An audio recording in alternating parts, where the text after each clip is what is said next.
Damon. Crews are making sure that the tents are tied down tightly here at the Owego Strawberry Festival. It was these storms right here that took all of the energy from that southerly flow and again kept us right here in the Twin Tiers pretty much quiet as we went throughout the entire afternoon and evening. So we were in the sweet spot to stay rather quiet here. There's that storm system that approaches from the west and moves in to the Twin Tiers. Then you can see these darker greens and yellows late on Friday into early Saturday morning. That's that steady rainfall. It's going to have a lot of warm, moist air with it, but areas to the northwest still expecting a foot or more of snow because they will be sticking with all snow throughout the night tonight. And again, I keep speaking about that wintry mix. We've shifted this to go along with that snowfall map. A higher chance the farther south and east you go of seeing a little bit more sleet and freezing rain. Hey, at least I'll take the April showers as long as we have the April temperatures that we should be expecting. Agreed. I almost busted out the beanie hat again today. Bring out the shorts for this weekend. Risky. All right. Thanks, Damon. Lower 60s, upper 50s all the way across the board, but there is colder air out there behind this front. Look at the divide right across western Pennsylvania and New York now.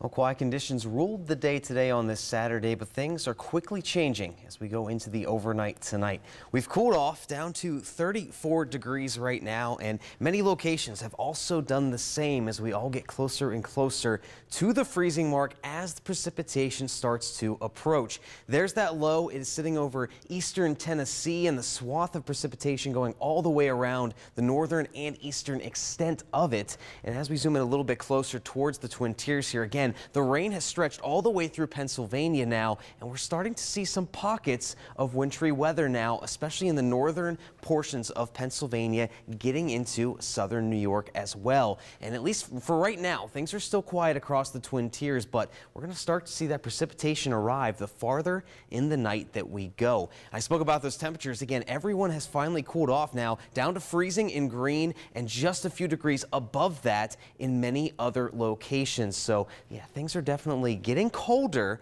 and as we do see that happening, we're going to see the freezing rain arrive later on tonight because temperatures will be cold enough at the surface to where rain that falls through the atmosphere will freeze on contact at a cold surface. So we're expecting a light ice coating in the light purple here across much of the western part of the viewing area, and maybe even higher totals up into the Catskills here, up to 1/10 of an inch of ice. So that's something we're keeping an eye out for. And freezing rain, it's going to arrive from 3 to 7 in the morning as we go into Sunday. It's going to last all the way through the morning until temperatures warm up enough to where we'll see a change over to rain, and then cold air is going to return again as we go towards sunset Sunday, changing everything back over to snow. So a very wintry mess is on the way for the day tomorrow. As far as impact is concerned, again, this isn't going to be a major ice storm, but we are going to see those slick spots out there. It's going to make it difficult to travel as we go throughout the day or through the overnight and through the day tomorrow. So we'll see the impact from the freezing rain, the snow, and the sleet. If you have to travel tomorrow, be sure to take it slow and take it easy. Let's check that out on Future Track again here. There's the pink on the map. There's that freezing rain as it enters in to the southern tier of New York, and it's going to be around all the way through the morning until we get into the afternoon. That's when things will warm up enough to where we see a change over to rain, and then there's the cold air on the back end. It's going to change everything over to snow by the time we get later in the day on Sunday, and then also into Monday morning. By that point, it'll be cold enough for just all snow. Let's check those temperatures out again tonight here, right near freezing as that precipitation arrives and moves in for Sunday morning. And then notice we stay there until the afternoon. That's when we'll get a few degrees above freezing.